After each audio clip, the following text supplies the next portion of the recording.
If you've been deploying Azure resources by clicking around in the portal, you already know the problem. You can't repeat it, you can't hand it off, and you definitely can't version control it. Bicep fixes all of that. Hi there, welcome to first episode of Azure Bicep from scratch. This is a 6-part series, and by the end of it, you are going to have a real working Bicep project that you built from nothing. There's no copy pasting from GitHub and no template that you don't understand. Just you writing it line by line. Alright, so before we write any bicep, let's talk about what we are going to actually do and why it matters. The idea is simple. Instead of clicking around in the portal to create your resources, you write a file that describes what you want, and then you tell Azure to go build it. That file is your infrastructure. It lives in your repository, you can version control it, you can review in a pull request, and you can also run it again tomorrow and get the same exact results. This is a big difference from clicking around in a wizard and hoping you remember what you picked. Now, Azure has had an ISE language for years. That's called ARM template. An ARM template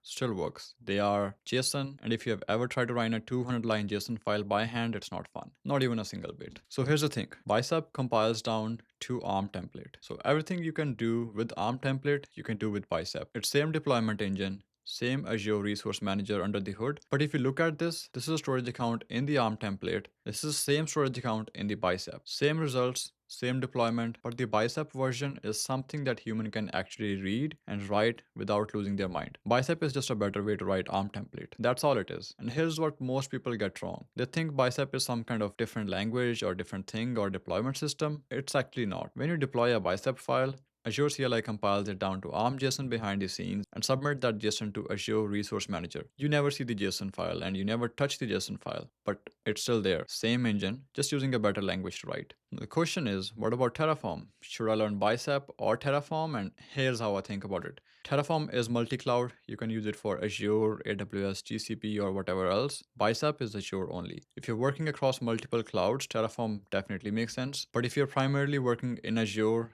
and if you're watching this, you probably are, Bicep has some real advantages. First of all, there's no state file to manage. Terraform keeps a state file that tracks what it deploys. If that state file gets corrupted or out of sync, you've probably got a bigger problem there. Bicep has none of that. It talks directly to Azure Resource Manager and check what's already there and figure out the differences. There are fewer moving parts with that. Number two is day zero support. When Microsoft releases something new in Azure services or a new property on existing service, Bicep supports that from day one. Terraform has to wait for a provider to be updated, which sometimes can be fast and sometimes it just takes weeks. Number three is it's built by Azure team. So the tooling, the IntelliSense, the error messages, they're all designed around how Azure actually works. I'm not saying Terraform is bad. I use Terraform, but for learning Azure specifically, I feel Bicep has fewer moving parts and you're working directly with the platform. That's a simpler path when you're starting out. Alright, let's get set up.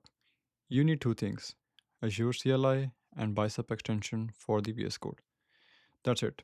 If you don't have Azure CLI installed, go to Microsoft Docs. I'll link it in the description and follow the install for your OS. If you're on Mac, you just simply type brew install Azure CLI. For Windows, there's an MSI installer. Let me check that it's working now. I'll just run az-version to confirm the version number. You should see Azure CLI version coming up and Bicep version listed.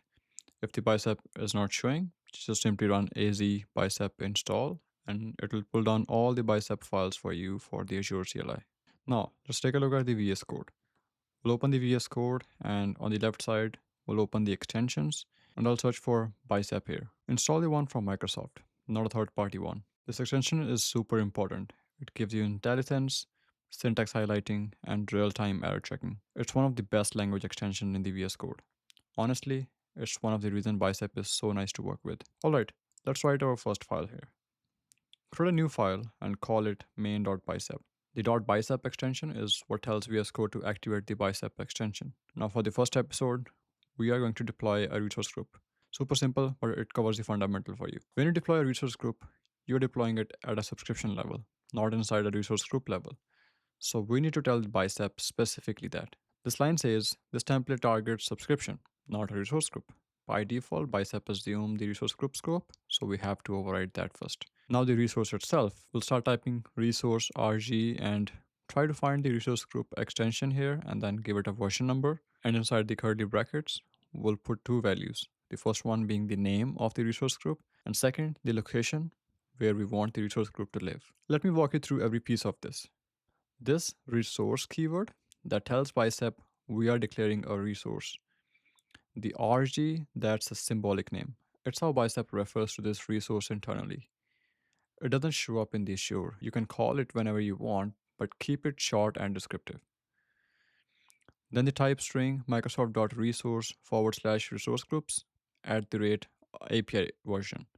This is the resource type and the API version. The resource type tells Azure what you're creating, and the API version tells which version of that resource schema to use. The IntelliSense is going to give you autocomplete suggestions, so it will be very, very helpful, but do check Microsoft documentation for the latest versions. Then inside the curly brackets, the properties, name, and location. That's all resource group needs. 3 lines of actual resource definition. That is your first template. Alright, let's deploy this now.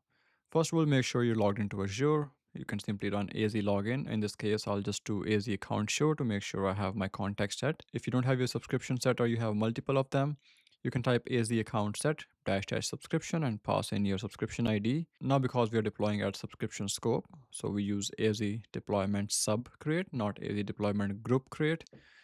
That's for resource groups deployment scope. We'll use that one starting in the episode number 2. The -- location here is where the deployment metadata gets stored. It's not the location of your resource group. That's defined in your template. This is where just the Azure keeps deployment record. All right, that's provision. And let me jump over to the portal real quick and show you what it looks like.